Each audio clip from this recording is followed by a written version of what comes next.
Gravação iniciada. Estamos dando continuidade à sessão do dia 4 de agosto, da primeira turma da Câmara Superior de Recursos Fiscais. Passamos agora para o item 5 da pauta. Vou começar agora, tá? Já estou com o processo está na pasta.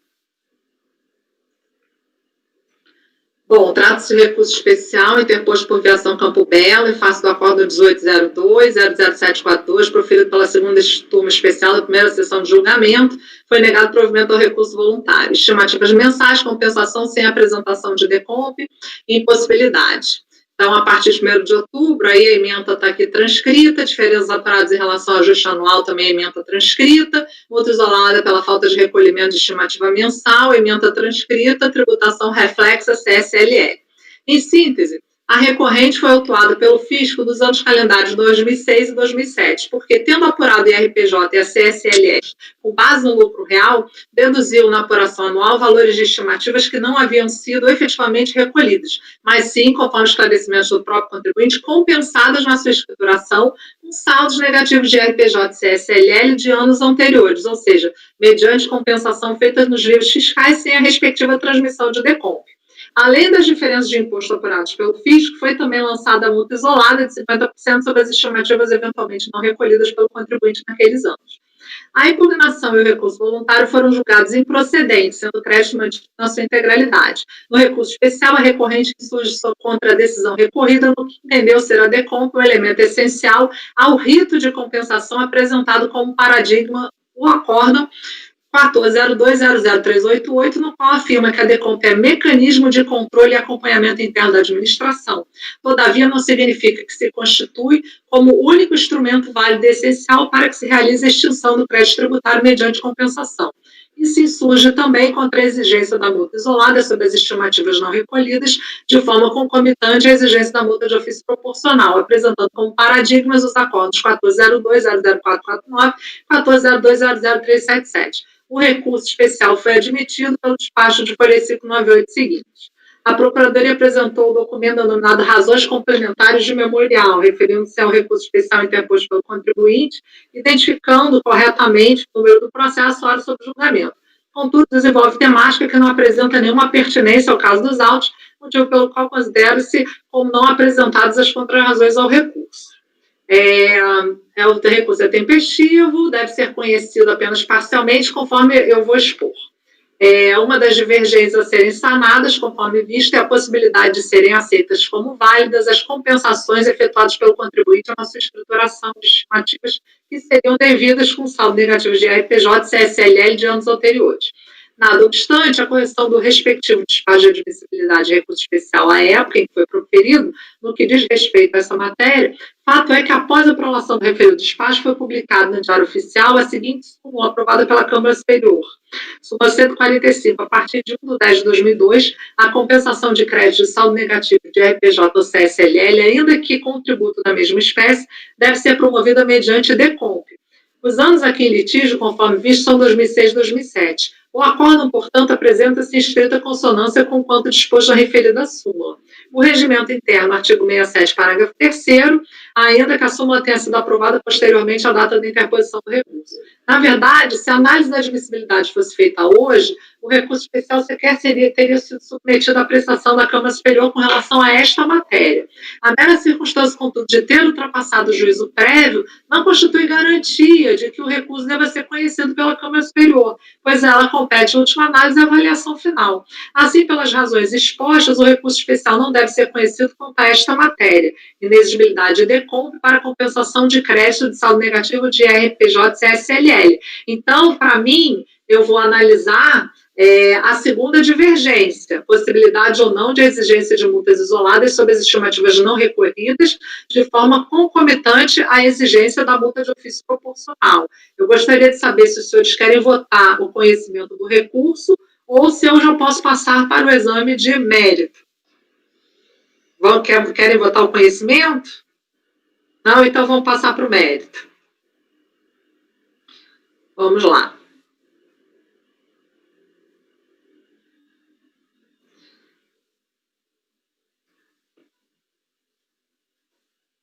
Resta ser analisada, segundo a divergência, já falei. A multa isolada aplicada tem seu fundamento legal no 44 da 9.430 e possui a seguinte redação. Nos casos de lançamento de ofício, serão aplicadas as seguintes multas.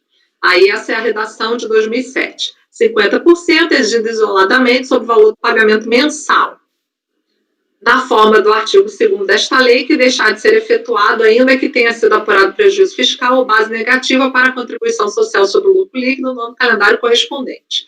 Se disso que a regra de apuração do IRPJ da CSL com base no lucro real, consoante a apuração, o artigo 1º da 9.439, é de período de apuração trimestral.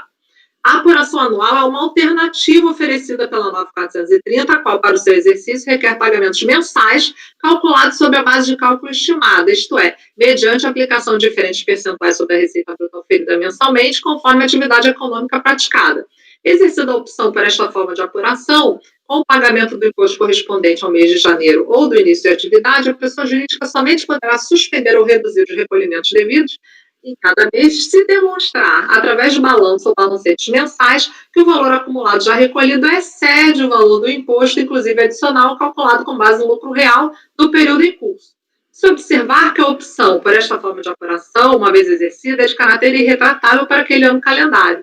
Da leitura do dispositivo, sobressai que a exigência da multa isolada decorre exatamente da falta de recolhimento das estimativas, a que se obriga a pessoa jurídica que, por vontade própria, opta pela apuração anual do imposto e, ainda que tal exigência não guarde nenhuma consonância com quanto apurado ao final do ano calendário, caso contrário, não faria sentido a parte final. Bom, já falei isso no meu outro voto. É preciso ficar claro que o que está a ser cobrado do sujeito passivo é a penalidade pelo cometimento de uma infração, e não algum imposto ou contribuição que possa posteriormente se demonstrar passível de restituição. Aliás, a inexigibilidade de ofício das próprias estimativas não recolhidas após encerramento já é, inclusive, matéria objeto da súmula desse tribunal, né? A súmula que a gente comentou. Ademais, a circunstância de que as estimativas não recolhidas eventualmente se revelarem ao final do período de apuração indevidas é absolutamente relevante e não pode servir de fundamento, que eu já coloquei. A conclusão que se impõe, portanto, é que as estimativas mensais devidas constituem obrigação autônomas e surgem antes mesmo da ocorrência do fato gerador que se dá em 31 de dezembro. Com relação à alegação de se estaria a pessoa jurídica sendo duplamente penalizada por uma suposta infração e que, portanto, não poderia haver concomitância da multa isolada com a multa de ofício, cumpre observar que, do quanto restou a ser exposto, as motivações que dão aso à aplicação de uma e de outra penalidade são completamente distintas, sendo também distintos os fundamentos legais. A multa isolada tem por base legal 44.2 da 9.430 e a multa de ofício, que tem por base legal 44.1, parágrafo 1º e 2º da 9.430.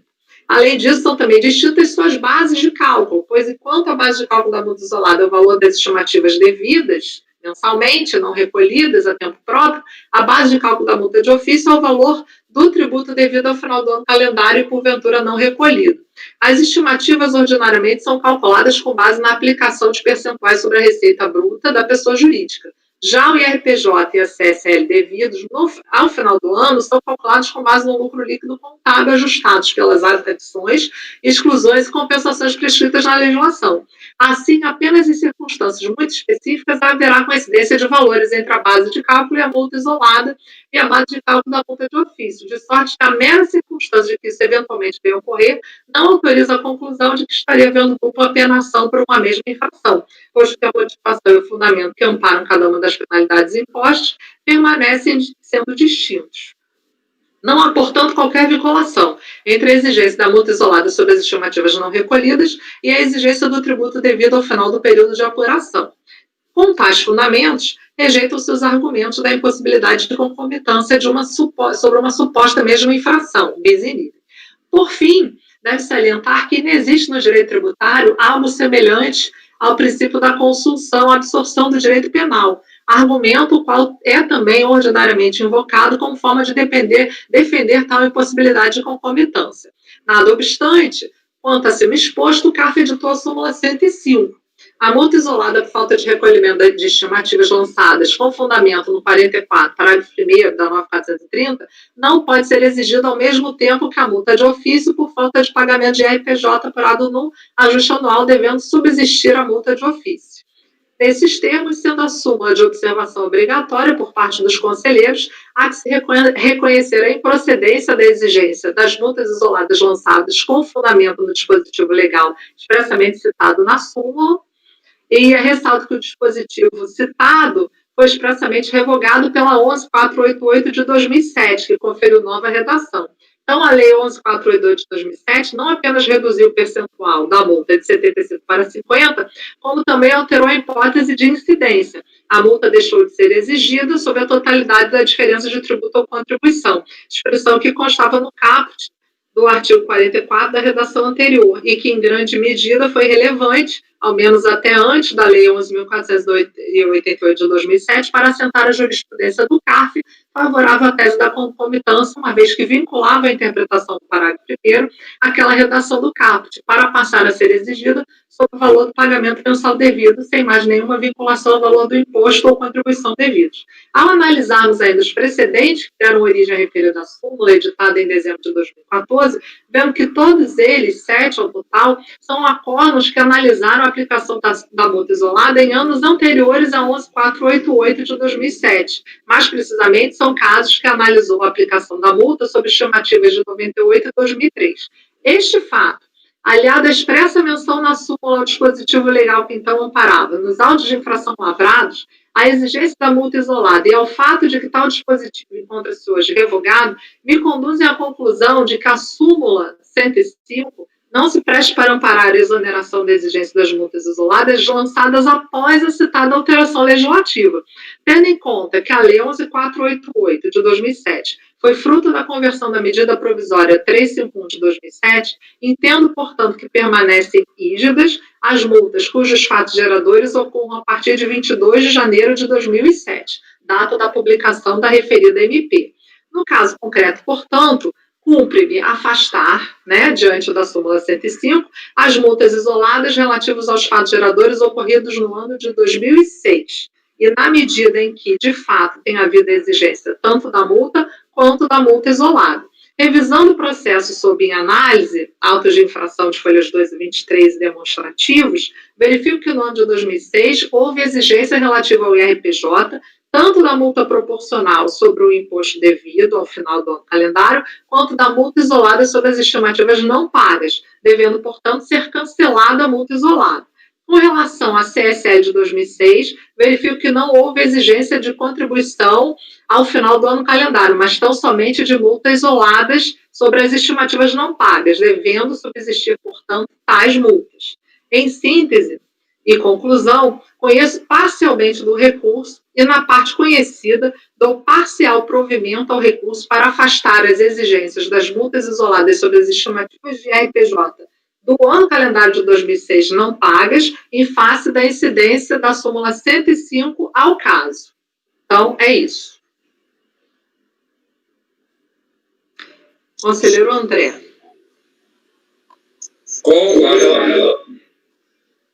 Oi, não ouvi. Desculpa. Acompanhe. Ah, tá. Conselheira Lívia. Uma dúvida. 2006 não houve concomitância. Não houve exigência de contribuição ao final do ano, mas somente multa isolada sobre estimativas no BAC. Então, 2006 a gente não está falando de súmula, a gente está falando de exigência de multa isolada com prejuízo. Isso. Isolar. Eu não tenho concomitância da CSL. Então, não dá para afastar. Está dando parcial.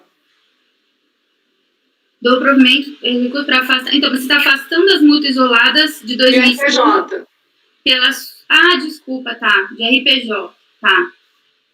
Entendi. Tá, não, tá bom. Com a relatora, eu também. Esse caso é o caso Supergesso, né? Que a gente também pediu voto. Só esclarecendo também como vai ficar lá. na minha declaração de voto lá, e farei aqui também, porque esse caso precedeu, não nego que as bases sejam diferentes, não nego que sejam condutas diferentes esperadas do contribuinte, mas o fato de não recolher estimativa repercute no final do ano calendário, e é como eu falsificar um documento para praticar um estelionato. Então, quando eu tenho duas ilicitudes e uma é preparatória para a outra, pela consunção eu absorvo a primeira e só com a segunda, e por isso, e esse é um dos racionais da súmula 105, eu olho o voto do Marcos Vinícius Neder, que é um dos precedentes citados da súmula, ele usa exatamente esse racional da consunção para falar isso. Então, eu considero que o racional da súmula continua aplicável, esse racional da consunção e não o racional de bases, enfim. Então, aplico a súmula, abro divergência nesses termos quanto ao mérito. Então, voto pelas do IRPJ. Voto pelas conclusões.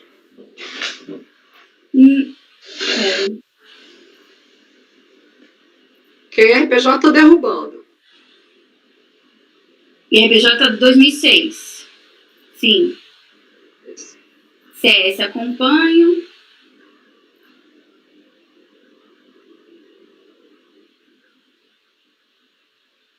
A gente está votando só 2006? Espera que me perdi.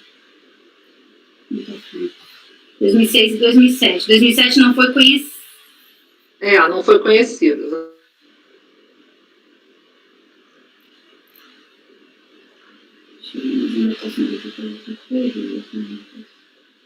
Conhecido parcialmente, concordo.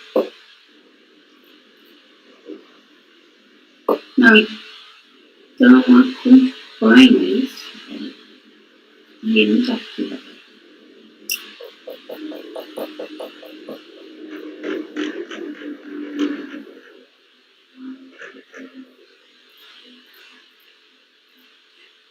Não, acompanho. Aqui a gente só está falando de 2006, né? Tá, acompanho a relatora. No nome dos casos. O Caio, acho que quer falar? Vamos lá. Não, é rápido, era isso que eu ia falar, Olívia. Se não tem 2007, se não tem súmula 105 em 2007, acho que você não precisa se preocupar com tudo isso. Como é que vota, conselheira Lívia, para eu poder anotar aqui? Acompanho a relatora. Ok. Conselheira Edeli, como vota?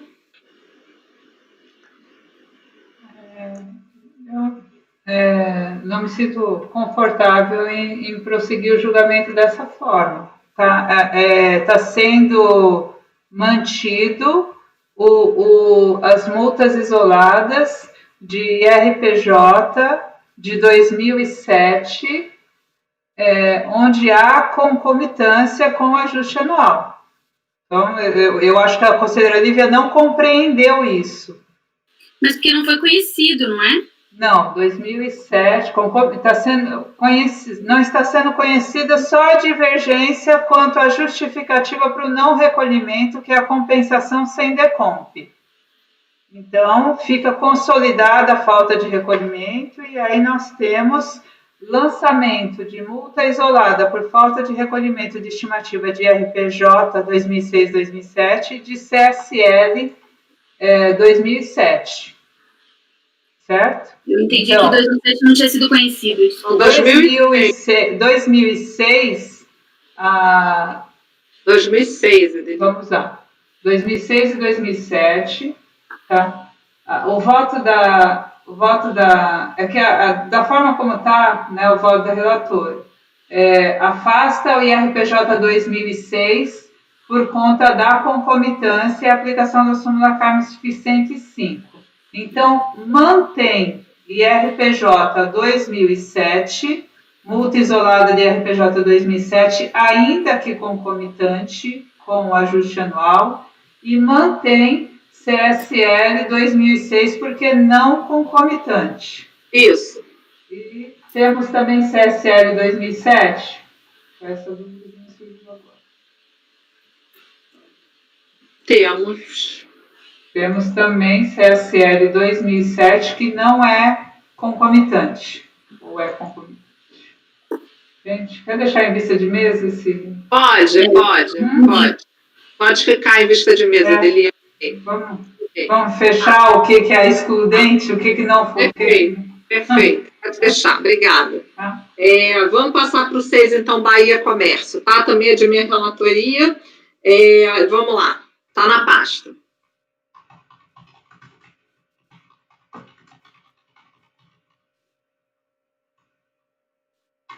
Recurso especial de divergência, interposto pela contribuinte acima identificada, atualmente artigo 67, anexo 2, que aprova o regimento do CARF, em que se alega divergência de interpretação de legislação tributária quanto à manutenção do lançamento de multa isolada por falta de recolhimento das estimativas. Hoje é o dia.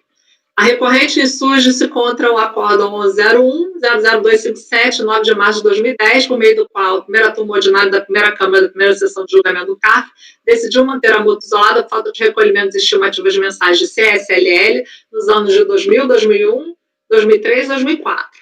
Então, o acórdão recorrido tem ementa aí, que está transcrita no meu relatório. No recurso especial, a contribuinte afirma que o acórdão recorrido deu à legislação tributária interpretação divergente da que foi dada em outros processos relativamente à matéria acima mencionada.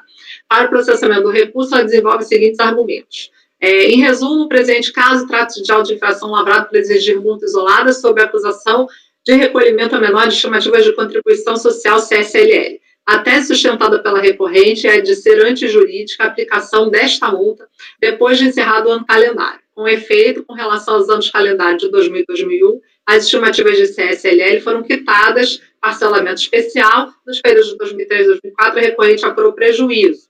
Em tese, porém, não foi a que prevaleceu no julgamento ACO. A decisão recorrida entendeu que a multa isolada pelo recolhimento a menor de estimativas é devida a despeito de já estar encerrado o ano calendário. Todavia, esse entendimento contraria o posicionamento contido em outros acórdãos desse egrégio conselho, inclusive da escolha da Câmara Superior.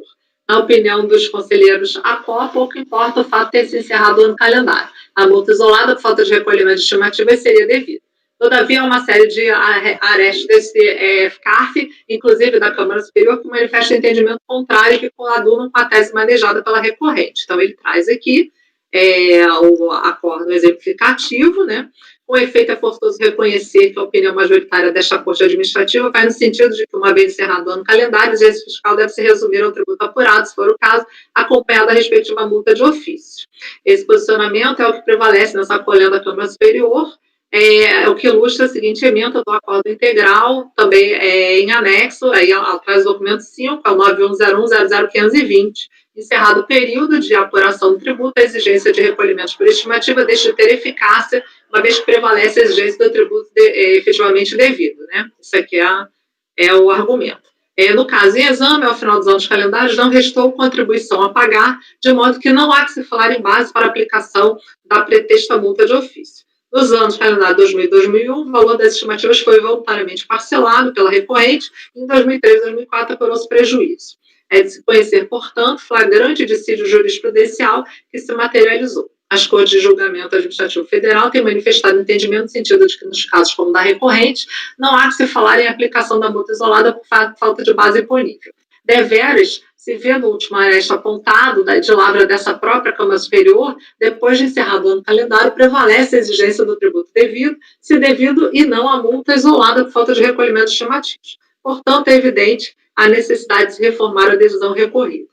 Quanto ao exame de admissibilidade do recurso especial da contribuinte, aí o presidente da primeira Câmara, primeira sessão de julgamento, por meio do despacho, deu seguimento ao recurso, fundamentando a sua decisão sobre a análise aqui que abaixo transcrevo também.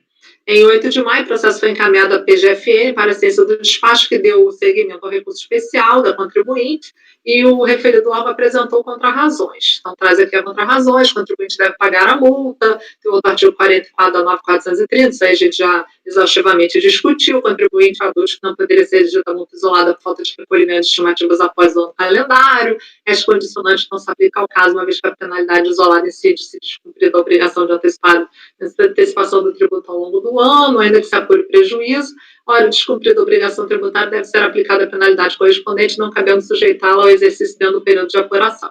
Após o encerramento do exercício apurado, o saldo a pagar no tributo, surge uma nova infração que atrai a incidência da multa diversa da aplicada em razão da falta de recolhimento das estimativas devidas. Com efeito, as infrações apenadas pela chamada multa de ofício e pela multa isolada são diferentes. Então, isso a gente já nessa manhã toda, exaustivamente, a gente já discutiu.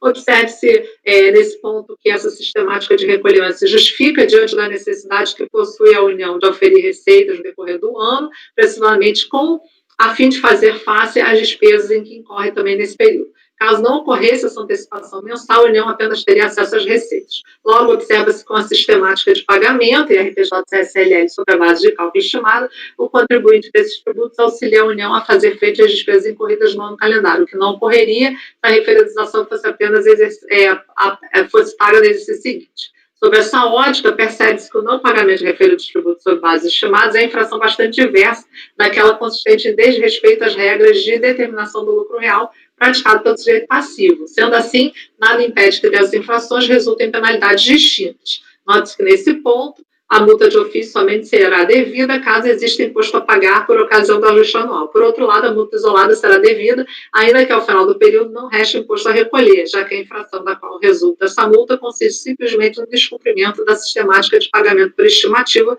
do IRPJ-CSLL, não possuindo qualquer relação com o pagamento em si do imposto. É o que se extrai do 44, parágrafo 1º, inciso 4 da 9.430.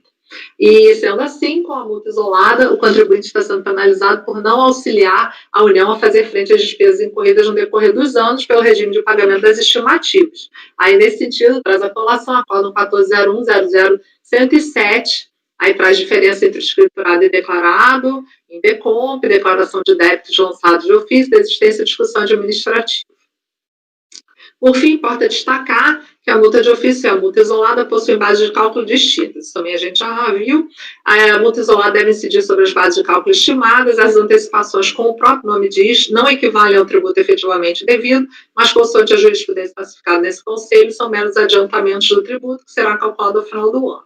Em suma, as multas de ofício isolada não decorrem da mesma infração e não incidem sobre a mesma base de cálculo.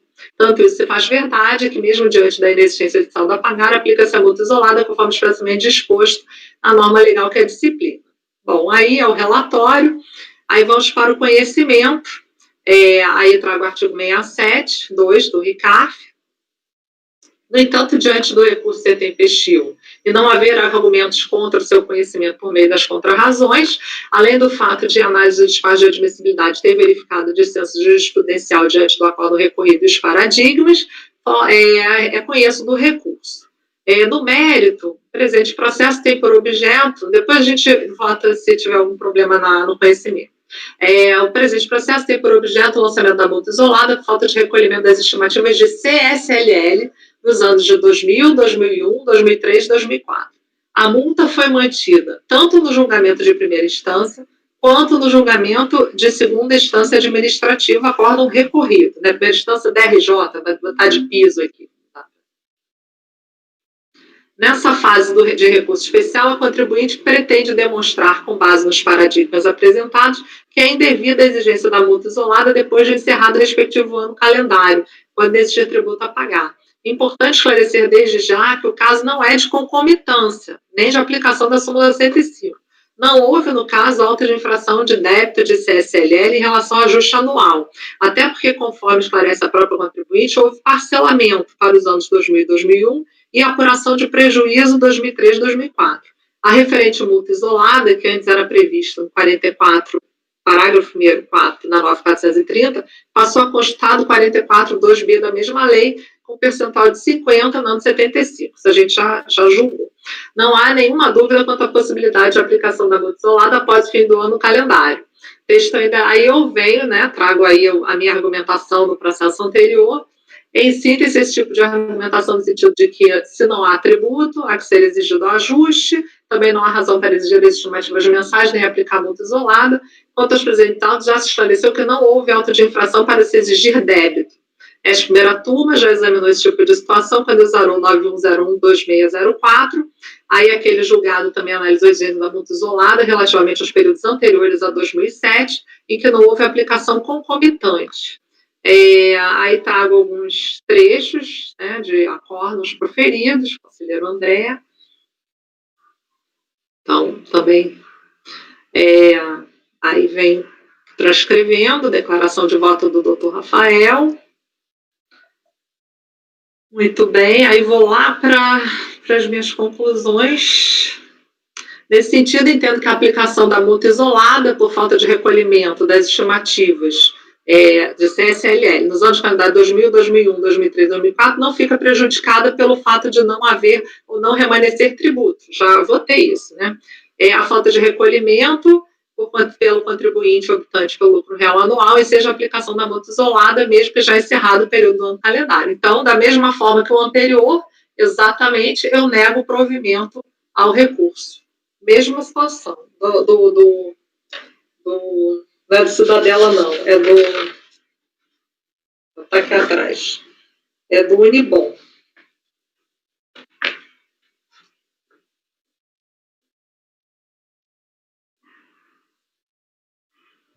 Não, Cidadela sim. Não, o Cidadela tem o Cidadela foi o que você pediu vista. Ah, não, tá, então tá certo, é o Cidadela. Tá. Você pediu vista do Campo Belo, não é isso? Tá, só para mim. É isso. Então é o Cidadela. Que tiveram as 3 DVs, certo? Tá bom. Já podemos votar? Vamos lá, conselheiro André. Acompanho. Ok, conselheira Lívia. Acompanho a relatora com a DV no mesmo sentido da Cidadela. Ok. Doutora Edeli. Também acompanho com dever. Conselheira Amélia. Eu abro a divergência. Perfeito. Conselheira Viviane. Acompanho a relatora. Conselheiro Toselli. Com a divergência, presidente. Conselheiro Caio. Presidente, divergência com declaração de voto. E só uma pergunta. Aqui ao final, a doutora fala a falta de recolhimento de estimativas mensais. É genérico, é porque o caso é de CSL. Não. Além disso, sequer foram escriturados balancetes de suspensão, ok?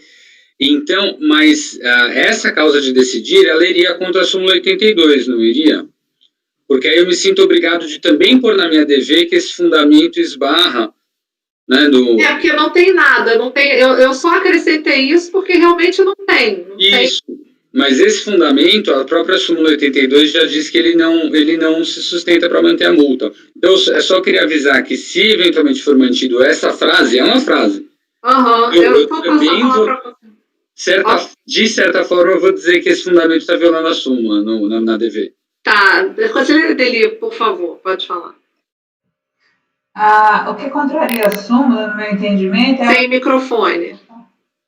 O que contraria a súmula, no meu entendimento, é a falta de transcrição. Eu acho que, na verdade, o que a Andréa quis dizer é que não foram nem elaborados os balancetes disso. Zero. É isso. Zero. Eles não foram elaborados ou escriturados? Porque está escrito escriturados. Eu acho que é não elaborados. Não, isso eu posso mudar, não tem nada. Eu sou a redatora do voto vencedor recorrido e essa discussão de balancetes nunca houve. Não tem nada. Então, isso aqui eu posso até tirar, tá? Já vou até marcar aqui. Ok. Você já votou, conselheiro? Caio. Já, então, dadas essas circunstâncias, eu vou com a divergência com a apresentação de declaração de voto. Perfeito. Então, por unanimidade, foi conhecido o recurso, negado o provimento por maioria, vencidos a conselheira Amélia, Toselli e Caio, DV, Lívia, Edeli e Caio. Mesma situação do Cidadela, certo? Perfeito. Então, vamos parar para o almoço e depois a gente continua? Pode ser? A gente retorna às 14? Tudo bem? Ok, posso parar? Beleza, pode parar a gravação, Edeli, obrigada.